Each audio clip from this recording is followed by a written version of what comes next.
Ang ato ang Ginoong Hesukristo,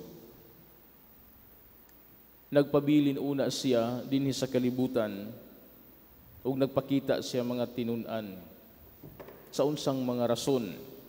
Una, nagpabilin siya sa kalibutan, nagpakita siya mga tinun-an aron sa pagpadayag nga tinuod gayud ang iyang ipangsulti nga siya mao ang Mesiyas, mamatay, magpasakit ug sa ikatulog ka adlaw mabanhaw. Nagpabilin siya og mga 40 ka adlaw sa iyang mga tinun-an aron sa paghatag og kadasig, paglig-on sa mga tinun-an ug paghupay sa mga balatian. Ikaduha, nagpabilin siya sa iyang mga tinun-an dinhi sa kalibutan, wala dayon sa musaka sa langit aron sa pag-andam sa mga tinun-an sa pagsangyaw o sa pagpadayon sa misyon niya dinhi sa kalibutan. Pagsangyaw sa mayong balita, pagdala sa mga makasasala ngadto sa matarong, paggiya sa mga tawo subay sa matarong nga dalan. Ug karon ato ang nadungog nga hinay-hinay nang nanamilit sa Hesukristo sa iyang mga tinun-an kay mobalik na siya ngadto sa iyang langitnon nga amahan. Apan sa iyahang pagpanamilit, iya gihapon gitagaan og kadasig ang iyang mga tinun-an. Ingon man paglaom sa pagpadayon sa misyon din sa kalibutan. Misaad ang Dios nga mopadala sa manlalaban ang Espiritu Santo, ang Espiritu sa kamatuoran nga mao'y magtultol, mao'y magtudlo kanila kung unsay ilang pagabuhaton diya silang pagsangyaw sa maayong balita. Gipanagna usab ni Jesus nga sa ilang pagbuhat niini, silang pagsangyaw sa maayong balita, makasinati silang mga kalisod, makasinati silang mga pag-antos, ug lutuson sila sa mga tao nga wala makaila sa Dios ug wala makaila ni Kristo. Munang gidasig niya iyang mga tinun-an, ug bisan pa man may biya na sa kalibutan, wala niya himuang orphan ang iyang mga tinun-an o ang mga tawo. Hinunua, nagpadala siya manlalaban nga mao ang Espiritu Santo.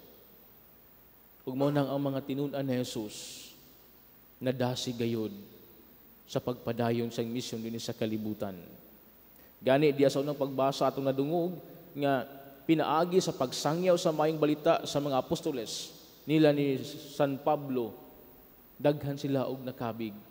Sa unang pagbasa atong nadungog nga gisgutan gayud ang usa ka babayi nga si Lydia nga pinaagi sa Espiritu Santo, pinaagi sa Espiritu sa kamatuoran, kini si Lydia nakabig ngadto sa pagtuong Kristyanismo, nakabig ngadto sa pagtuo sa Dios, ug nagpabunyag siya. Isip usa ka magtutuo. Gani ni-insister pa siya nga sila si Pablo muadto silang panimalay ug wala gayud siya magpabaliban. Kini bunga kini sa Espiritu Santo nga gidawat sa tawo. Bunga kini sa usa ka tawo nga abli ang iyang kasing-kasing sa pagdawat o pag-recognize sa Espiritu sa kamatuoran diya siyang kinabuhi. Kung anaa kanato, kung atong tugutan ang Espiritu nga mugiya kanato, kung atong tugutan ang Espiritu nga mulamdag kanato, maayo gayud ang bunga niini. Mamunga gayud kinig maayo ug maglig-on kini kanato diha sa pagtuman sa kabubuton sa langitnon natong amahan. Sama sa mga apostoles, silang pagdawat sa Espiritu Santo, wala nila gisapayan kung unsang mahitabo nila din sa kalibutan. Wala nila gisapayan kung mag-antos ba sila, kung lutuson ba sila. Ang ilang gitanaw, mao ang kaayuhan alang sa katawhan sa Dios. Ug pinaagi kanila, pinaagi sa Espiritu Santo, pinaagi sa giya, pinaagi sa lamdag sa Espiritu Santo. Tanawa ang bunga niini hangtod karon ang atong simbahan.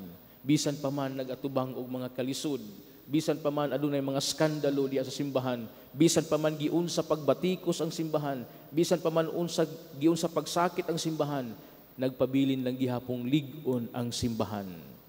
Nagpabilin lang gihapon ang simbahan sa pagpadayon, sa pagsangyaw sa maayong balita.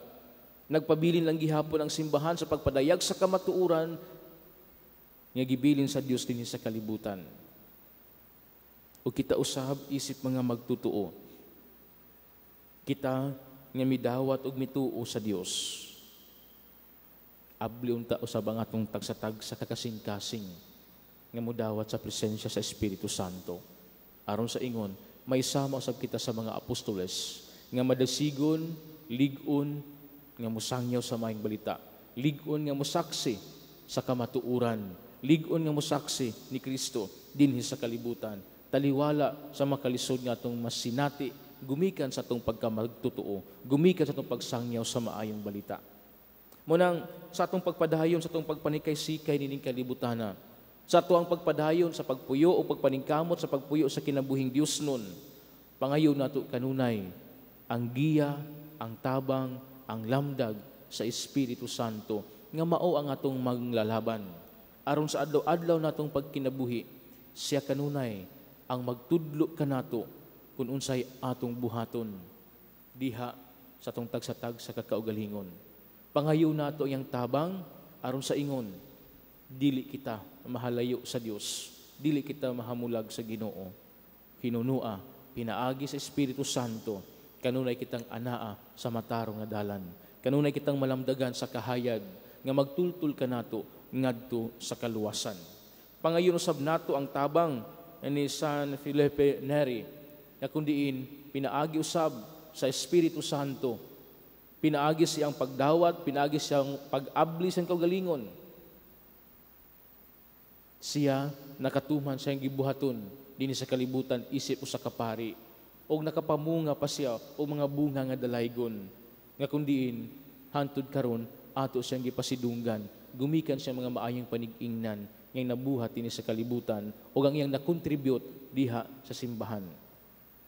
Mga igsuon, sa atong pagpadayon ni Santos nga misa, atong ihalad ngadto sa Ginoo ang tanan, ang atong mga kasakitan, ang atong mga kagulanan, ang ato ang mga kalisod ug atong pangayuon ang tabang sa Dios nga unta kanunay niyang ipadan-ag kanato, kanunay niyang ipadala kanato ang Espiritu, ang manlalaban diya sa tag sa kakinabuhi.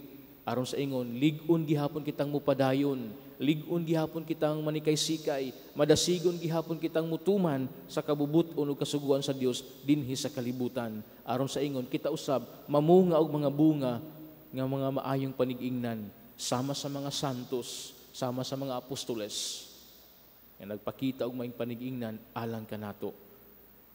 Aron sa ingon, kanunay kitang magkahiusa diha sa gugma o grasya sa Dios. Hinaot paunta. Palihog manindog.